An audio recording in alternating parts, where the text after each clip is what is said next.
अध्याय 6। Guest house से checkout कर रामकृष्ण शरणम पहुंच गई वह। उस दिन आश्रम की चौखट पार करते हुए उसके मन में ना कोई संशय था और ना कोई भय। राहें भी कुछ जानी पहचानी सी लग रही थीं। किसी के निर्देशन की जरूरत ही न महसूस हुई।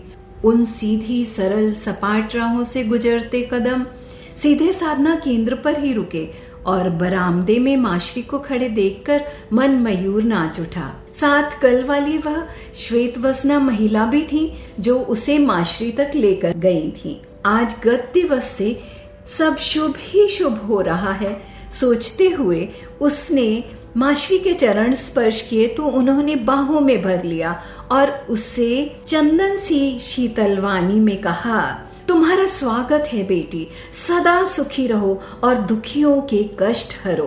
फिर पास खड़ी उस महिला से बोली, गायत्री बेटी, यह निवेदिता हैं, इन्हें अपने साथ वाला कमरा दे दो, सारा आश्रम दिखा दो और यहाँ के नियम और दिनचर्या भी समझा दो। इनका पूरा ध्यान रखना है, तुम्हें कोई देखना होगा, कोई कष्ट न होने पाए इनको। अनुराधा कृत्य हो गई। गायत्री ने स्नेह से उसका हाथ थामे हुए कहा, आइए चलिए निवेदिता बहन। वे चलने को हुई तो माश्री पुनः बोली, और सुनो गायत्री बेटी, तुम इनसे पूछोगी नहीं कि ये कहाँ से आई हैं और इनका अतीत क्या है। अपनी अन्य बहनों को भी यह बात समझा देना। जी माश्री। और अनुराधा तो जी उठी जैसे। उसकी सारी दुश्चिंताएं कपूर गंध की तरह उड़ गईं। अब नव जीवन और नव स्फूर्ति का संचार होगा मन मस्तिष्क में। यह सोचकर उसके दुखते अतीत के कच्चे बखिए नहीं उधेड़े जाएंगे। जैसे त्रिशंकु बनी अधर में लटक रही थी वह, किसी अदृश्य दिव्य शक्ति ने गोदी में उठाकर बड़े प्यार से उसे पुष्प धरा पर लाकर खड़ा कर दिया। उस पल यही विचार जगा था उसके मन में। उसका बैग कमरे में भिजवाकर उसे आश्रम दिखाते ले चली गायत्री दीदी और शुरू हुई उसकी जिंदगी की एक नई यात्रा। ऐसी यात्रा जिसका कभी स्वप्न भी नहीं देखा था उसने।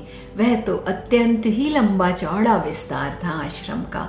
कई एकड़ भूमि में फैला हुआ वह तपोवन, जहां तक नजर जाती थी हरियाली ही हरियाली थी। असंख्य हरे भरे पेड़ पौधों, लता गुल्मों, झुरमुटों, गुंचों के बीच से गुजरते हुए वे सबसे पहले कन्या सदन पहुंची। नीम, अर्जुन और कदम्ब के पेड़ों से घिरा एक सुंदर और विशाल भवन था कन्या सदन, जिसके सामने एक छोटा सा बागीचा था और एक खुला मैदान जहां तरह तरह के झूले लगे थे। नीम की मोटी शाखाओं पर भी रस्सी पटली के झूले लटक रहे थे, लेकिन वहां पंछियों के अलावा कोई भी नहीं था। यह कन्या सदन है निवेदिता बहन। यहाँ देश के विभिन्न भागों से आई 80 लड़कियां रहती हैं। ये उन कलियों की तरह हैं जो खुद नहीं जानती कि किस पेड़ की शाखा पर जन्म हुआ है इनका। गायत्री देवी ने बताया। मतलब अनाथ लड़कियां हैं? नहीं निवेदिता बहन, अनाथ ना कहो इन्हें। इस शब्द का प्रयोग यहाँ वर्जित है। जिनके सिर पर गुरुदेव और माश्री का हाथ आ गया, वे अनाथ कहाँ रही भला? मुझे क्षमा कर दीजिए गायत्री दीदी, गलत कह गई मैं, लेकिन यहाँ तो एक भी कन्या नजर नहीं आ रही। स्कूल गई हैं सब। शहर के बहुत अच्छे अर्ध सरकारी स्कूलों में पढ़ रही हैं ये, अलग अलग कक्षाओं में। दरअसल देश भर में स्थित पालना, मुस्कान, पहला कदम, खुशी, बालवाड़ी जैसी एनजीओ से 4 या 5 साल की उम्र में आती हैं वे लड़कियां यहाँ। फिर इन्हें पढ़ाना, लिखाना, इनके व्यक्तित्व को गढ़ना हमारा दायित्व है। इनके मन में बचपन से यह विश्वास पैदा किया जाता है कि इनकी समाज को और देश को बहुत जरूरत है और वे सृष्टि की सर्वोत्तम रचनाएं हैं। उन्हें ब्रह्मा जी ने बड़ी फुर्सत से गढ़ा है। कहकर खामोश हो गई गायत्री दीदी और वह सोच रही थी, काश पापा जी सौतेली माँ लाने की जगह उसे ऐसे ही किसी आश्रम के कन्या सदन में छोड़ आते तो एक बेहतर जिंदगी जीती वह। निवेदिता बहन, कितनी अजीब और तकलीफ दे बात है ना कि त्याग भी हम लड़कियां ही करती हैं और त्यागी भी हम ही जाती हैं।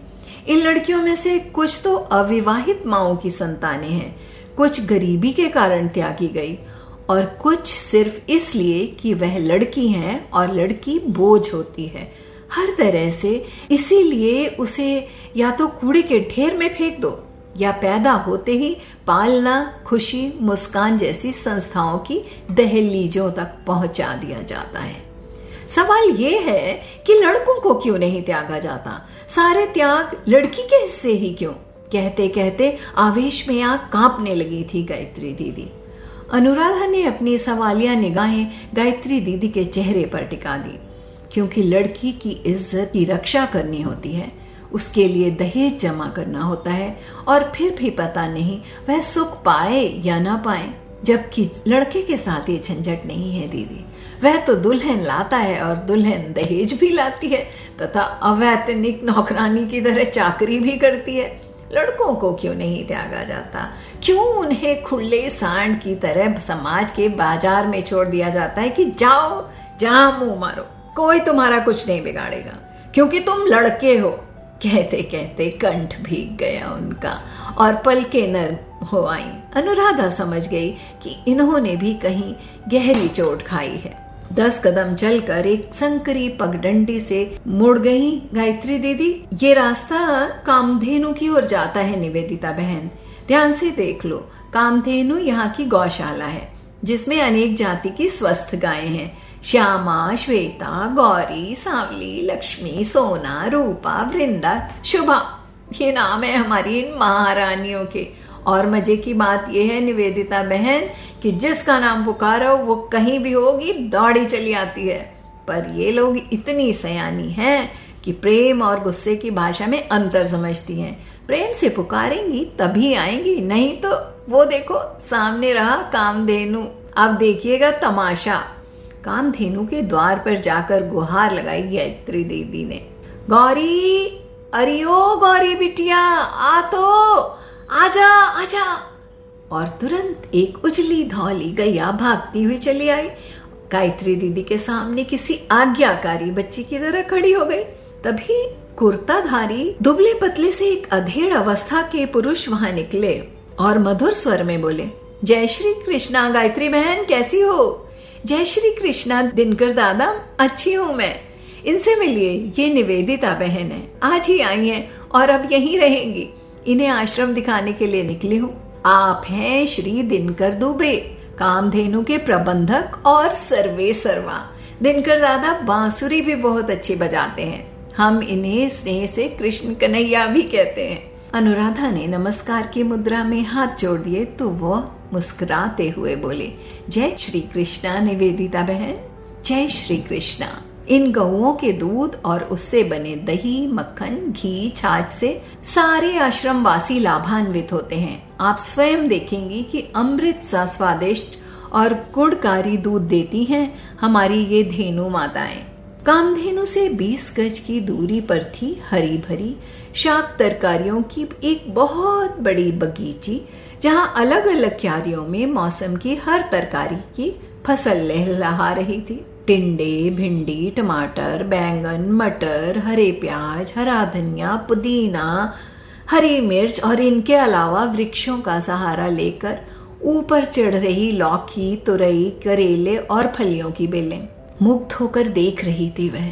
इससे पहले तो ये सारी सब्जियां सिर्फ ठेलों, दुकानों, सब्जी मंडी या फिर घरों की रसोइयों में देखी थी उसने। इन्हें खेतों में लहलहाते पहली बार देख रही थी वह। जिसने भी दिया है, कितना सार्थक नाम दिया है इसे, हरी भरी।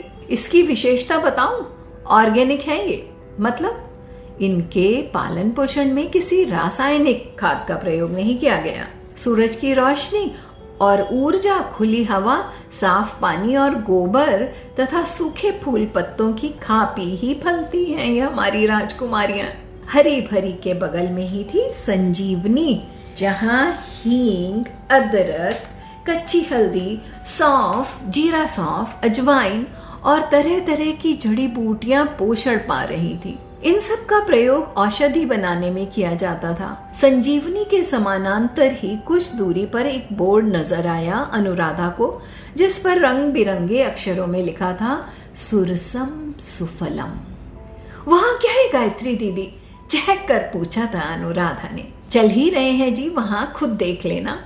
हल्की स्मित बिखेरते हुए कहा गायत्री ने, और विस्फारित नेत्रों से देखा अनुराधा ने सुरसम सुफलम को। वह फलों का बाग था जो एक लंबे चौड़े क्षेत्र में फैला हुआ था और कतार दर कतार खड़े थे वहां अमरूद, अनार, केले, चीकू, शहतूत, इमली, बेर, बेल, जामुन, नींबू के फलों से लदे हुए सघन पेड़ और उनसे सटकर खड़ा आम्रकुंज तो अत्यंत ही मनोरम था। छोटे बड़े कच्चे पक्के स्वरूप आमों का वहन किए वे आम्र वृक्ष हवा के झोंकों से मानो नृत्य कर रहे थे। उनकी छतनार छायावृत में खड़ी अनुराधा विभोर हो रही थी कि कोई कोयल मीठे सुर में कूकी और उसके प्राणों को मधुमय कर गई। देखो ना निवेदिता बहन, कोकिल आपका अभिनंदन कर रही है, गायत्री जी ने मुस्कुराकर कहा तो अनुराधा पुलक उठी। गायत्री दीदी, मैं रोज इस अमराई में आकर कुछ देर तो जरूर बैठा करूंगी। हमारे स्कूल में भी थी ऐसी अमराई जहाँ अकेली बैठकर मैं कविताएं लिखा करती थी। मैं यहाँ बैठ सकती हूँ ना? क्यों नहीं, ये पूरा आश्रम आपका है निवेदिता बहन, आप जब चाहें कहीं भी जा सकती हैं, बड़े दुलार से कहा गायत्री दीदी ने। मैं किसी आश्रम का भ्रमण कर रही हूँ या 4 धाम की यात्रा कर रही हूँ, उसने सोचा। वह चकित थी, मुग्ध थी, चमत्कृत थी और खुश थी। गायत्री दीदी का हाथ थामे चल रही थी वह। चलते चलते कला मंदिर के सामने रुक गई वे दोनों। ये कला मंदिर है निवेदिता बहन, यहाँ कन्याओं को नृत्य एवं संगीत की शिक्षा दी जाती है। पर्वोत्सवों पर सांस्कृतिक कार्यक्रम भी यहीं आयोजित किए जाते हैं। तरह तरह की प्रतियोगिताएं भी की जाती हैं। आओ भीतर चलें। कक्ष का द्वार खोलकर वे भीतर आ गईं। कक्ष क्या सुरुचिपूर्ण ढंग से सज्जित अच्छा खासा बड़ा हॉल था, जिसकी बगुलों के पंखों सी उजली दीवारों पर देश की सुप्रसिद्ध नृत्यांगनाओं, गीतकारों और संगीतकारों के चित्र टंगे थे। प्रशंसात्मक भाव से उन्हें निहारते हुए अनुराधा की निगाह सहसा एक ऊंचे से मंच पर जाकर ठहर गई, जिसके आगे रुपहली गोटादार किनारी वाला वासंती रंग का मखमली पर्दा तना हुआ था। मंच के सिरे पर बनी 4 सीढ़ियां चढ़कर गायत्री दीदी ने पर्दा खींच दिया तो अनुराधा खिलक उठी। वाओ! मंच के कोने में कमल आसिनी, हंस वाहिनी, वीणा वादिनी मां शारदा की दुग्ध धवल स्फटिक प्रतिमा विराजमान थी। अनुराधा ने इससे पूर्व मां सरस्वती की इतनी बड़ी और सुंदर प्रतिमा कहीं नहीं देखी थी। स्वतः ही उसके हाथ जुड़ गए और सिर झुक गया। हे 64 कलाओं की दाती वाग्देवी, अपनी अनुराधा को कुमति से बचाना, सुमति देना और सदा अपने चरणों में स्थान भी देना, सस्वर कहा उसने। दूसरे कोने में भगवान नटराज की भव्य कांस्य प्रतिमा थी और दोनों प्रतिमाओं के मध्य श्वेत वसनाच्छादित दीवान पर वीणा, सितार, तबला, मृदंग, ढोलक, बांसुरी, सारंगी आदि अनेक वाद्य यंत्र करीने से सजे धरे थे। कितना अच्छा लग रहा है ये सब देखकर गायत्री दीदी, मैं बयान नहीं कर सकती। मैं भी बचपन में संगीत सीखती थी, कुछ दिन संगीत विद्यालय भी गई थी, लेकिन फिर मेरी कहते कहते जुबान रोक ली थी अनुराधा ने और खामोश हो गई। अपने अतीत को वर्तमान पर मत हावी होने दो निवेदिता बहन, और कुछ कहने की जरूरत नहीं है, न तुम्हें न मुझे। हमारी खामोशियां भी सब कुछ कह देती हैं। उसके कंधे पर नेह से हाथ रखते हुए कहा गायत्री दीदी ने। चले अब यहाँ से। कला मंदिर से निकलकर योगा केंद्र की ओर जा रही थी वे कि जोर से घंटी टंटना उठी। स्कूल की छुट्टी वाली घंटी का सा खनकता स्वर था उसका। लो, भोजन की घंटी बज गई। अभी 12:45 हुए हैं और नियमानुसार हमें 1 बजे से पहले अन्नपूर्णा पहुंचना होगा। अन्नपूर्णा? हमारी भोजनशाला का नाम है अन्नपूर्णा, वहीं चल रहे हैं हम, स्वयं देख लेना। इमली, कैत और कचनार वृक्षों की घनेरी छांव तले एक भवन था, जिसके माथे पर सुंदर अक्षरों में अंकित था अन्नपूर्णा। बरामदे में कतार से 5 वॉश बेसिन लगे थे। अच्छी तरह हाथ धो लो निवेदिता बहन और भोजन के लिए थाली कटोरी उठा लो। एक रैक की ओर बढ़ती हुई गायत्री देवी बोली। एक साफ सुथरे कक्ष में शीतल पट्टियां बिछी थी, जिन पर लोग, स्त्री भी पुरुष भी, मौन भाव से बैठे थे। ठीक 1 बजे सामूहिक प्रार्थना हुई, कुछ इस तरह के शब्दों में। हे प्रभु, धन्यवाद आपका जो आपने हमें ये स्वास्थ्यवर्धक अन्न जल प्रदान किया। हम आभारी हैं आपके। गायत्री दीदी की तरह श्वेत नीले वस्त्र धारण किए कुछ महिलाएं शांति से खाना परोस रही थी। शुद्ध शाकाहारी भोजन था। कितने ही दिनों के बाद पूर्ण तृप्ति सहित खाना खाया था अनुराधा ने। भोजन के उपरांत अपने बर्तन स्वयं धोकर रैक में लगाने का नियम था। अन्नपूर्णा से एक्यूपंक्चर संस्थान की ओर बढ़ते हुए गायत्री दीदी ने कहा, अन्नपूर्णा की सारी भोजन व्यवस्था सुनंदा ताई और मलय दादा देखते हैं। मुंबई से आए थे ये लोग उस जमाने में जब मुंबई का नाम बम्बई या बॉम्बे था। इनकी देखरेख में कई हाथों द्वारा भोजन तैयार होता है। एक्यूपंक्चर संस्थान तक पहुंचकर गायत्री दीदी ने कहा, अब तुम थक गई होगी, चलो तुम्हें तुम्हारे कमरे तक पहुंचा आया हूं। शेष सब फिर धीरे धीरे जान जाओगी। अनुराधा ने महसूस किया कि आधे दिन के इस आश्रम भ्रमण में ही वह गायत्री दीदी के इतनी निकट आ गई है कि वह उसे आप कहते कहते तुम पर आ गई। बहुत बहुत अच्छा लगा था उसे उसके कमरे तक पहुंचाकर और ताला खोलकर चाबी उसे हाथ में देती हुई गायत्री दीदी ने कहा, शाम 5 बजे चाय की घंटी बजेगी, तुम अन्नपूर्णा पहुंच जाना। मैं तुम्हें वहीं मिलूंगी। अभी मुझे कन्या सदन जाना है और हाँ, 7 बजे संध्या प्रार्थना के लिए साधना केंद्र पहुंचना है और 8:30 पे रात्रि के भोजन के लिए अन्नपूर्णा। घंटी का ध्यान रखना। अब तुम आराम करो, मैं चलूं। जी गायत्री दीदी, बहुत बहुत धन्यवाद आपका। कमरे में पग धरते ही एक विचित्र सी सुखानुभूति से मन भीग उठा कि ये उसका कमरा है, उसका यानी अनुराधा खन्ना का, जो कल रात तक लावारिसों की तरह भटक रही थी। एक भरपूर नजर उसने कमरे पर डाली। दीवार से सटा एक साधारण सा लकड़ी का पलंग, जिस पर साफ सुथरा बिस्तर बिछा हुआ था, उसी के निकट एक मेज कुर्सी, दीवार में ही बनी एक अलमारी जिसके पल्ले में दर्पण लगा हुआ था। कोने में एक छोटी सी तिपाई रखी थी जिस पर स्टील के गिलास से ढकी हुई सुराही धरी थी। पलंग के सामने वाली दीवार पर श्री रामकृष्ण परमहंस जी का मुस्कुराता हुआ सुंदर चित्र टंगा था। कमरे का सबसे बड़ा आकर्षण था पूर्व दिशा की ओर खुलने वाली बड़ी सी खिड़की, जिसके पार था उन्मुक्त गगन और उस गगन के नीचे सफेदे और अशोक के पेड़ों से घिरा फूलों से महकता सुंदर उपवन था। कमरे के सामने था एक लंबा बरामदा और उसके पार एक बड़ा सा आंगन। आंगन के मध्य में तुलसी चौरा और कमरे के साथ ही अटैच था एक छोटा सा बाथरूम। बहुत है शांति से जीने के लिए। उसने सुख की सांस ली और पंखा चलाकर फर्श पर ही पांव फैलाकर बैठ गई। कितना अच्छा महसूस हो रहा था यहाँ। पिछला कुछ भी याद करने को जी नहीं चाह रहा। फर्श की ठंडक इतनी भाई कि वहीं पसर गई और कब नींद ने आ घेरा और जागी तब जब चाय की पहली घंटी बजी। उठकर हाथ मुंह धोया, बाल बनाए और गायत्री दीदी के आदेशानुसार सीधा अन्नपूर्णा पहुंच गई। गायत्री दीदी सुनंदा ताई के साथ चाय की व्यवस्था में व्यस्त थी। अनुराधा चाय पीकर निकली तो 3-4 महिलाएं, जिन्होंने गायत्री दीदी की तरह ही नीले पाड़ वाली सफेद साड़ियां पहनी हुई थी, उसके करीब आ गईं। आप निवेदिता बहन है ना? एक महिला ने नम्रता से पूछा। जी हाँ। और आप लोग? मैं गौतमी हूं। मैं मालती। और मैं नंदिनी। और आप?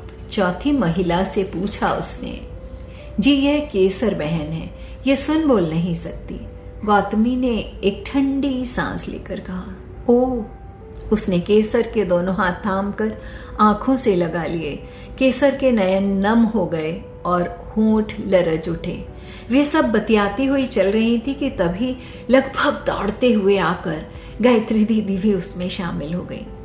उसने गायत्री दीदी से पूछा, गायत्री दीदी, ये यहाँ की यूनिफॉर्म है ना? मुझे कब मिलेगी? जब तुम्हें दीक्षा मिलेगी निवेदिता। ये सिर्फ दीक्षित बहनें ही पहन सकती हैं। कब मिलेगी मुझे दीक्षा?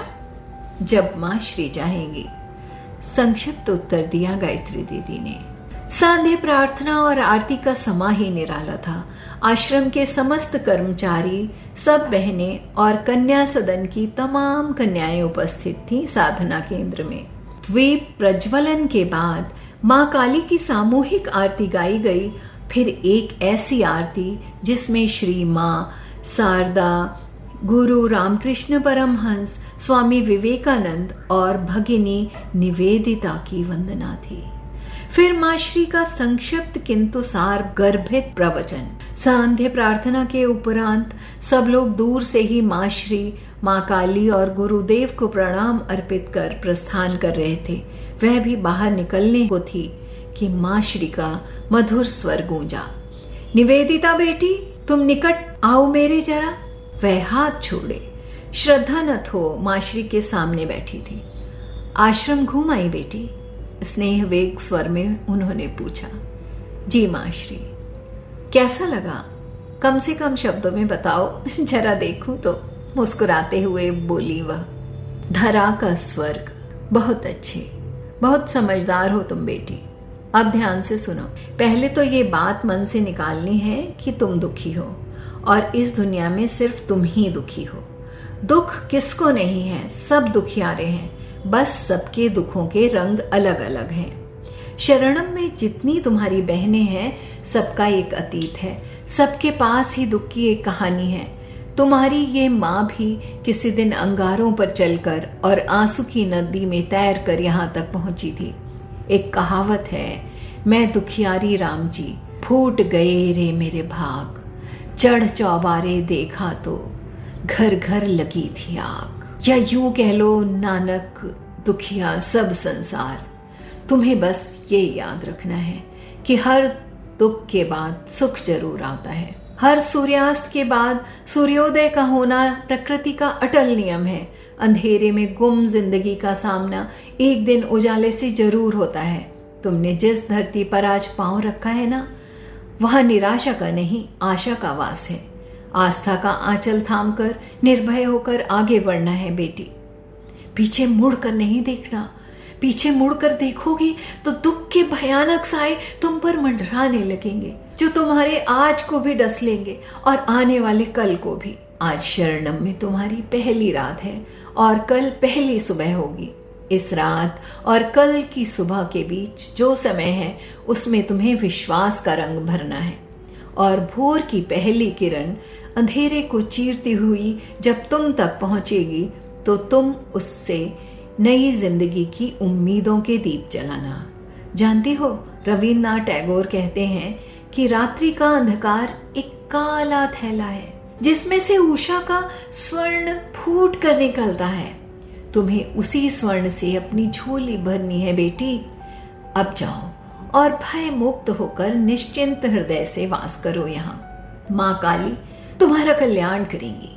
माँ श्री के शुभ वचनों से अनमोल मोती मन मंजूषा में समेट कर बाहर निकली अनुराधा।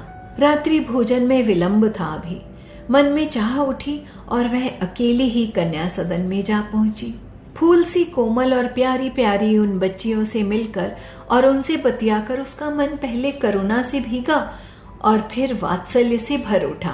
किसी से बात करते हुए भी झिझकने वाली अनुराधा उनसे कुछ देर में यूं घुल मिल गई जैसे बरसों से जानती हो उन्हें।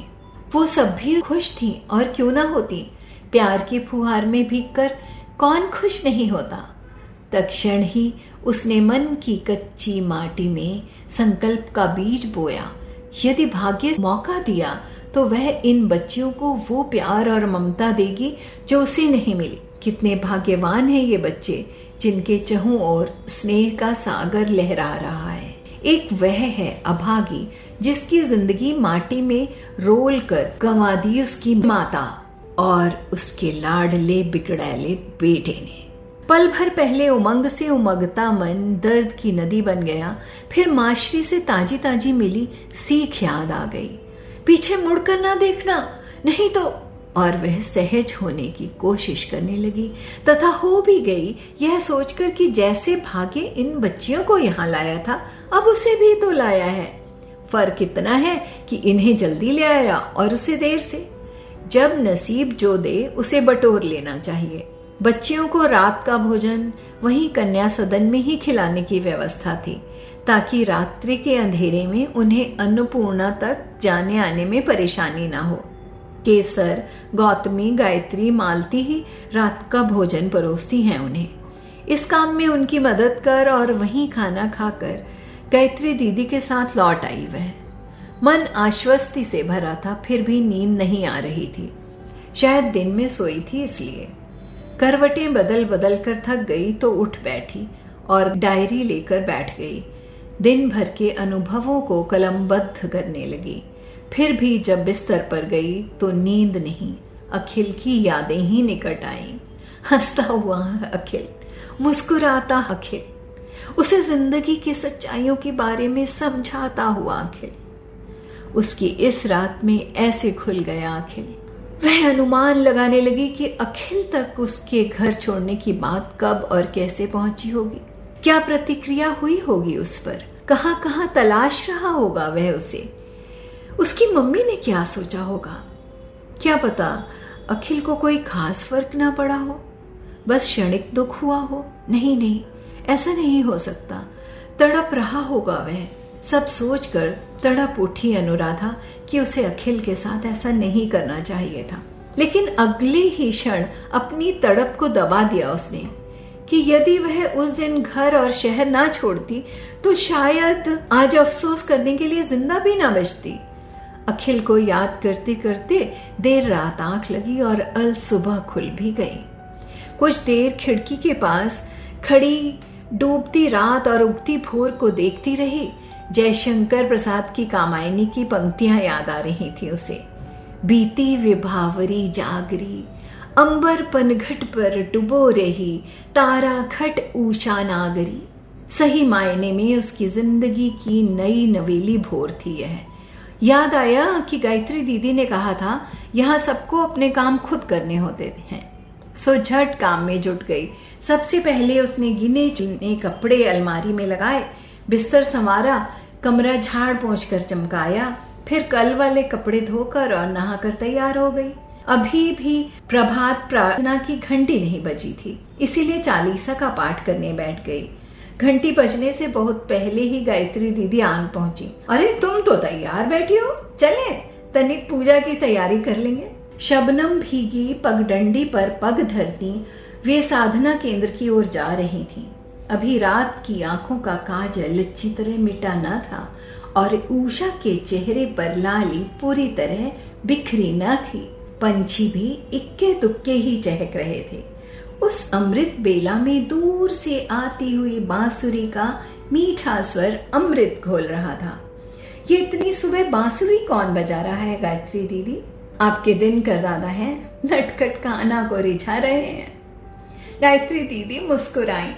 साधना केंद्र के भीतर कदम रखते ही अनायास ही अनुराधा के होंठ गुनगुना उठे। मेरे खुशनुमा इरादों, मेरी देखभाल करना किसी और से नहीं, मेरा खुद से सामना है। बहुत खूब, बहुत अच्छे, बड़े सुंदर शब्द हैं। मेरी दुआ है कि तुम अपने इरादों में सफल हो। शायद वातावरण का प्रभाव था कि मन में लहर उठी। गायत्री दीदी, कुछ सूखे रंग मिल सकते हैं, रंगोली बनाओगी? जी, उधर अलमारी की दराज में धरे हैं, ले लो। गुरुदेव और माँ काली के समक्ष रंगोली काढ़ कर उसके बीचों बीच 5 बत्तियों वाली दीप शिखा धर दी अनुराधा ने और स्वभाव के विपरीत अपने सृजन पर स्वयं ही रीझ उठी।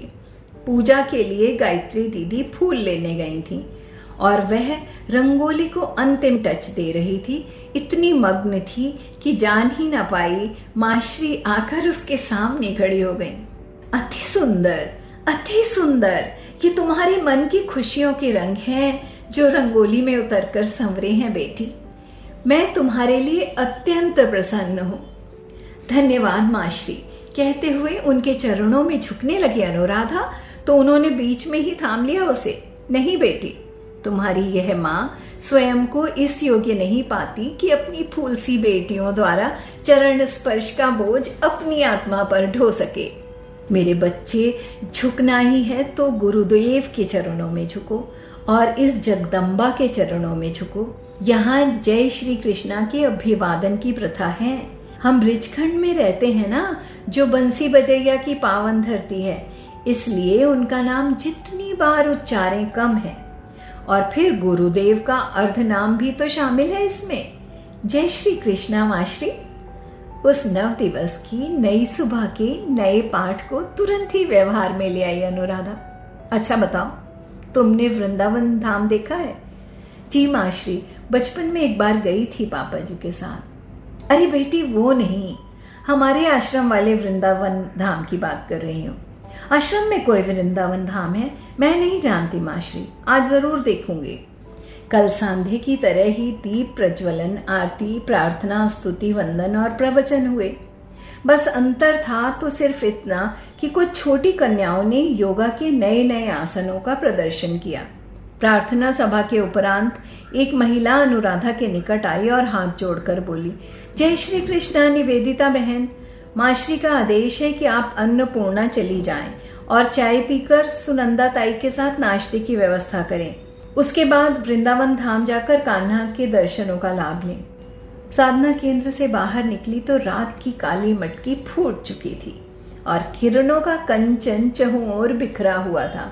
उनमें से एक किरण चुनकर उसने अदृश्य आशादीप जलाया और चाय की घंटी बजने से पहले ही वह अन्नपूर्णा पहुंच गई। सुनंदा ताई से मिलना कुछ यूं था जैसे प्रेम और ममता की साक्षात मूर्त से मिलना।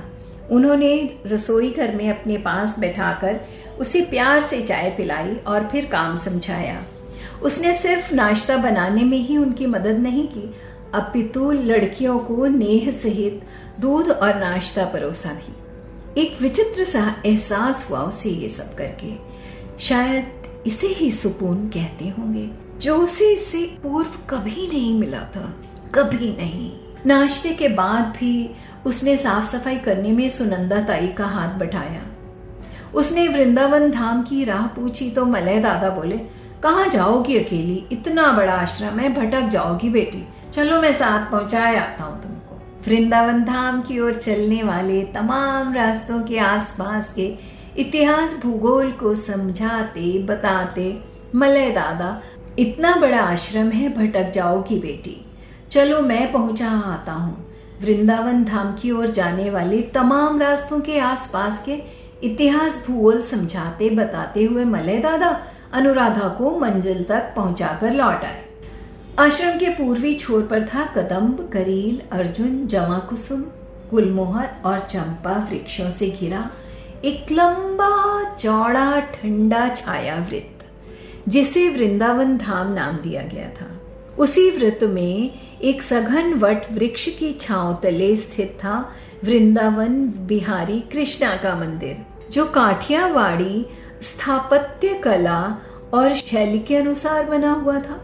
इस कृष्णालय तक जाने वाले कच्चे रास्तों के दोनों किनारों पर क्यारियों में बसरा के बागों के गुलाबों के सौंदर्य को भी लज्जित करने वाले लाल, कत्थई, पीले, सफेद, केसरी और गुलाबी स्वस्थ गुलाबों की फसलें लहलहा रही थीं और तितलियां इनसे रंग चुरा चुरा कर अपने पंख रंग रही थीं और दीवाने भंवरे प्रेम गीत गुनगुना रहे थे।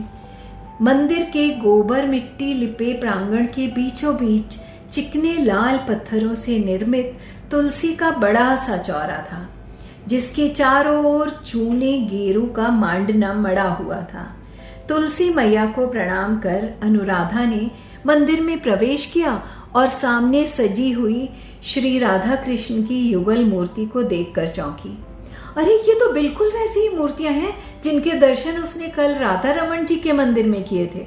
जरूर दोनों युगल मूर्तियों की रचना एक ही मूर्तिकार ने एक ही बैठक में और एक ही सांचे में ढालकर की होगी और सायास या संयोगवश एक ही शहर के दो मंदिरों में इनमें प्राण प्रतिष्ठा कर दी गई। वाह मेरे कृष्ण कन्हैया, अपरंपार है तुम्हारी कृपा।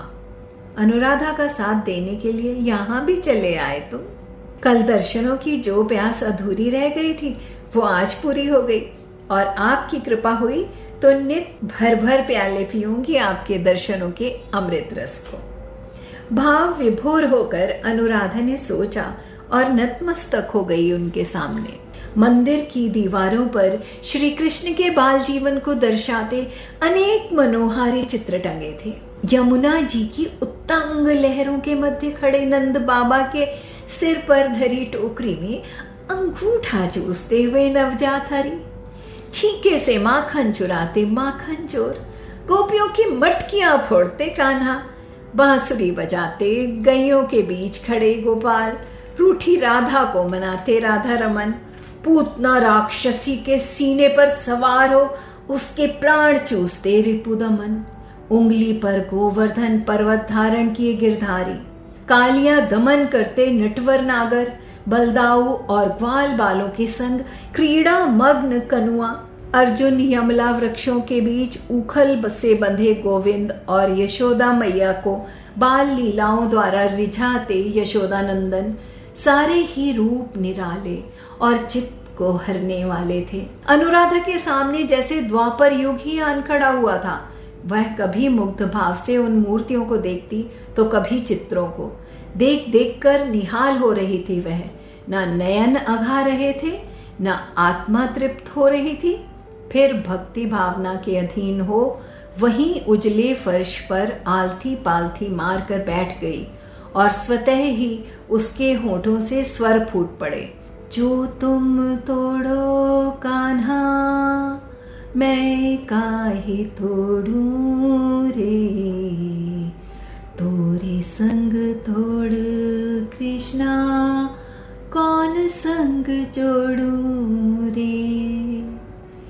वह गा रही थी, होठों से बोलों के फूल झर रहे थे और आंखों से आंसुओं के रूप में मोती।